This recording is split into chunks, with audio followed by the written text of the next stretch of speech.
Hello everyone, आप सभी का स्वागत है नॉलेज फॉर 2020 के चैनल में। और आज हम बातचीत करने वाले हैं दिल के बारे में। उससे पहले आपका हौसला बढ़ाने के लिए दो लाइंस। जब मेहनत करेगा तभी तो कुछ कर पाएगा, जब मेहनत करेगा तभी तो कुछ कर पाएगा, वरना तू वैसा का वैसा ही रह जाएगा। तेरे सारे अरमानों पर पानी फिर जाएगा। ज़माना तुझे हर रोज़ एक नया ताना सुनाएगा। ज़माना तुझे हर रोज़ एक नया ताना सुनाएगा। जब तू कुछ कर पाएगा तभी तो उससे नमस्ते करने आखिर में ज़माना आएगा, आखिर में ज़माना आएगा। अब हम बैक ऑन द पॉइंट। ठीक है, देखिए, तो सबसे पहले तो ये जानते हैं कि भाई जो दिल होता है, जो हृदय होता है, जो हार्ट होता है, इसका हमारे शरीर में काम क्या होता है। ये हमारे शरीर में जो ब्लड होता है उसका उसका ट्रांसपोर्टेशन करता है, मतलब कि उसका वहन करता है, उसको एक जगह से दूसरे जगह तक ले जाने का काम करता है। कौन? दिल। दिल का जो आकार होता है ये हमारी मुट्ठी के जितना होता है। ठीक है, अब हम बात करते हैं इसके पार्ट्स पर। देखिए, जो दिल होते हैं, सबसे पहले तो उसमें 4 चैम्बर्स होते हैं, 4 कमरे होते हैं। ठीक है, और अब हम क्या करेंगे, दिल को 2 साइड्स में बांट लेंगे, दाया और बाया। दाएं साइड में ऊपर की ओर होगा अलिंद, मतलब कि दाया अलिंद, और नीचे की ओर होगा निलय, मतलब कि दाया निलय। ऐसे बाई साइड में ऊपर की ओर होगा बाया अलिंद और नीचे की ओर होगा बाया निलय। ये वाला पॉइंट आपको समझ में आ गया होगा। अब हमारा जो दिल है उसमें वाहिकाएं होती है, मतलब कि पाइपलाइंस होती है जो कि उससे कनेक्ट होती हैं। ठीक है, 2 प्रकार की पाइपलाइंस होती है, शिरा और धमनी।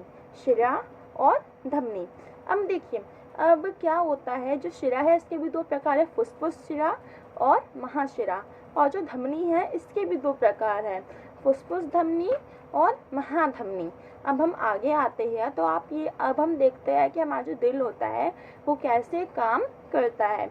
देखिए, तो सबसे पहले तो जो फुसफुस, ठीक है, तो फुसफुस तो मतलब कि यहाँ पे फुसफुस सिरा होती है। फुसफुस सिरा में ऑक्सीकृत रुधिर होता है। ऑक्सीकृत रुधिर का मतलब जिसमें ऑक्सीजन ज़्यादा होता है।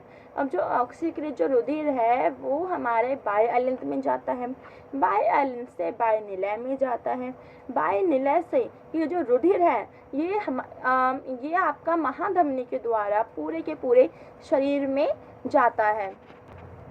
पूरे शरीर में जाने के बाद यहाँ पे हमारे पास विऑक्सीकृत रुधिर होता है, मतलब कि जिसमें ऑक्सीजन की मात्रा ज़्यादा हो। विऑक्सीकृत रुधिर में आपको कार्बन डाइऑक्साइड मिलेगा।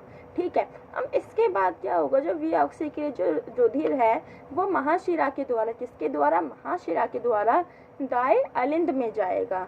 दाएं अलिंद में जाने के बाद वो जब नीचे आएगा, मतलब कि दाएं निलय में आएगा, तो वहाँ पे फुसफुस धमनी होगी। फुसफुस धमनी के द्वारा ये जो ब्लड है ये हमारे फेफड़ों में फिर से जाएगा, और इसके बाद हम जो कार्बन डाइऑक्साइड छोड़ देंगे। तो आपको समझ में आ गया होगा कि हमारा दिल कैसे काम करता है। 4 पार्ट होते हैं, 4 नलियाँ होती हैं। सबसे पहले तो जो फुसफुस, जो हमारी जो धमनी जो फुसफुस जो सिरा होती है वो ब्लड को बाह्य अलिंद में ले जाते, उसके बाद ब्लड बाह्य निलय में आता है, पूरे शरीर में आता है।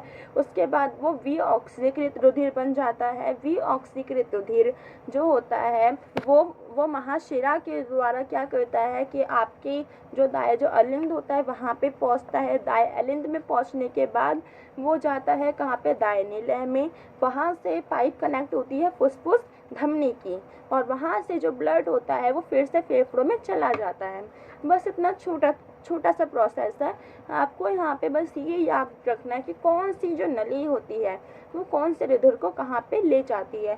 Thank you. यहीं पे हमारा जो पॉइंट है, हमारी जो वीडियो है वो ख़त्म हो जाती है। प्लीज़ लाइक और सब्सक्राइब ज़रूर करना। Bye bye.